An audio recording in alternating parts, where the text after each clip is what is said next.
যখন আজান হবে, মুয়াজ্জিন যখন আজান দেবে, ভুলেও এই কাজগুলো করবেন না। বিশেষ করে মহিলা মা বোনেরা, যদি এই কাজগুলো আপনি করেন, মারাত্মক বিপদের মধ্যে পড়বেন, আপনি বাঁচতে পারবেন না। এই জন্য মহিলা মা বোনদেরকে বলবো, যখন মুয়াজ্জিন আজান দেবে অবশ্যই সাবধানতা অবলম্বন করবেন। তবে কিছু কাজের কথা বলে নেই। মুয়াজ্জিন যখন আজান দিবে এই কাজগুলো করবেন। মুয়াজ্জিন যখন আজান দিবে সাথে সাথে আপনি জবাব দিবেন। মুয়াজ্জিন যখন আল্লাহু আকবার বলবে, অবশ্যই আপনি আল্লাহু আকবার বলবেন। মুয়াজ্জিন যখন আশহাদু আল্লা ইলাহা ইল্লাল্লাহ বলবে, আপনি আশহাদু আল্লা ইলাহা ইল্লাল্লাহ বলবেন। মুয়াজ্জিন যখন আশহাদু আন্না মুহাম্মাদার রাসূলুল্লাহ বলবে, আপনি আশহাদু আন্না মুহাম্মাদার রাসূলুল্লাহ বলবেন। মুয়াজ্জিন যখন হাইয়া আলাস সালাহ বলবে, আপনি লা হাওলা ওয়ালা কুওয়াতা ইল্লা বিল্লাহ বলবেন। মুয়াজ্জিন যখন হাইয়া আলাল ফালাহ বলবে, আপনি লা হাওলা ওয়ালা কুওয়াতা ইল্লা বিল্লাহ বলবেন। আবার মুয়াজ্জিন যখন ফজরের নামাজের মধ্যে আসসালাতু খায়রুম মিনান নাওম বলবে, সাদাকাতা অবরতা বলবেন, সাদাকাতা অবরতা।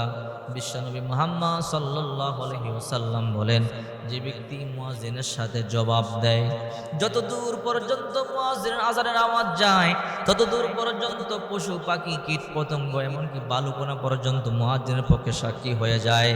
যদি তুমি জবাব দাও, তোমার জন্য সেই নিয়ামত, তোমার জন্য সেই সওয়াব হবে, তোমার জন্য সেই সমপরিমাণ হয়ে যাবে। এই জন্য মহিলা মা বোনদেরকে বলছি, হে মহিলা মা বোনেরা সাবধান, যখন আজান দিবে অবশ্যই জবাব দিবেন, তবে ভুল করবেন না। অনেক মেয়েরা মাথার গোমটা খোলা রেখে বসে থাকে, মাথার গোমটা খোলা রেখে বসে থাকবেন না। যদি মাথার গোমটা খোলা রেখে বসে থাকেন, তাহলে কিন্তু জিনে আক্রমণ করতে পারে। আবারও এক সময় মহিলাদেরকে দেখা যায় একা একা নির্জনে বসে থাকে। আজান যখন দিবে একা একা নির্জনের মধ্যে বসে থাকবেন না, কারণ ওই সময় জিনেরা দৌড়াদৌড়ি করে। আজানের সময় জিনেরা দৌড়াদৌড়ি করে, জিনদেরকে ছেড়ে দেওয়া হয়, দৌড়াদৌড়ি করে। যদি মহিলা মা বোনেরা গোমটা খোলা অবস্থায়, মাথার গোমটা খোলা অবস্থায় থাকেন, জিনা আক্রমণ করতে পারে, জিনা আক্রান্ত করতে পারে।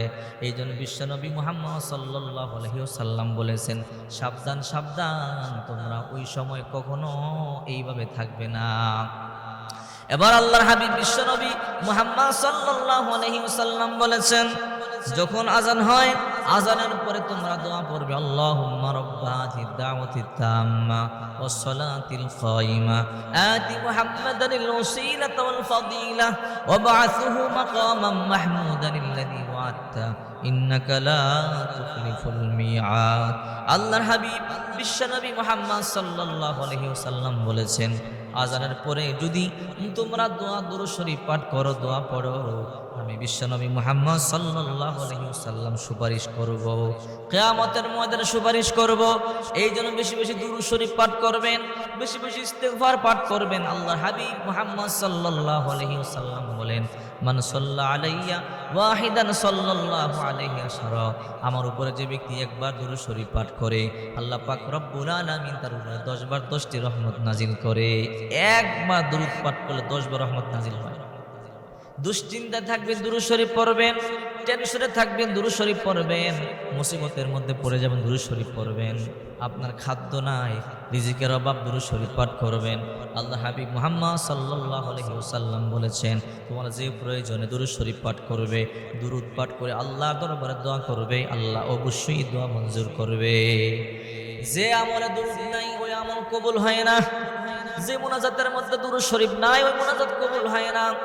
ওই মুনাজাত আকাশে দুলতে থাকে, দুরূদ শরীফ পড়বার পরে আকাশে উঠে যায়। এই জন্য আল্লাহর হাবিব মুহাম্মদ সাল্লাল্লাহু আলাইহি ওয়াসাল্লাম বলেন, তোমরা দুরূদ শরীফ বেশি বেশি পড়ো। যত বেশি দুরূদ পড়বে আল্লাহ তাআলা তত বেশি রহমত নাজিল করবে। এই জন্য বেশি বেশি দুরূদ পড়বেন। মা বোনদেরকে বলছি, এই কাজগুলো করবেন না। আজান যখন দিবে গোমটা খোলা রাখবেন না। মাথার গোমটা খুললে শয়তান আক্রমণ করতে পারে। একা একা নির্জনে বসে থাকবেন না, শয়তান আক্রমণ করতে পারে। আজান দিলে, মাগরিবের আজান দিলে বাচ্চাদেরকে বাহিরে রাখবেন না, ঘরে ঢুকাইয়া দরজা বন্ধ করে ফেলবেন। বসে বসে আজানের জবাব দিবেন, আল্লাহ আপনার ঘরে বরকত দিবে, আপনার উপরে খাস রহমত বর্ষণ করবে। আমল নাই, শান্তি নাই। আমল আছে, শান্তি